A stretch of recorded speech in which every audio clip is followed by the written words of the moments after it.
சந்தன மணமும் வரும் காற்றினிலே சிவசங்கரி மைந்தனின் அழகினிலே பார்த்து மகிழ்ந்தேனே கண்களிலே அவன் பாதமும் பணிந்தேன் பக்தியிலே குஹாஷண்முகா உன் பதத்தை துதித்தே உதிக்கின்ற வேதம் மகத்தான மந்திரம் அகம் ஒளிருகின்ற சுடர் உந்த நாமம் தரும் இன்பமெல்லாம் கடம்பா கந்தா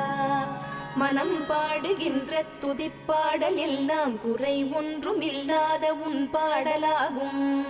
மனம் உருகி பாடி அடி போற்றினேனே அருள்வாய் அருள்வாய் துயர் தீர்க்க வருவாய் சிறகிரியில் சிரம் பணிவோர்க்கு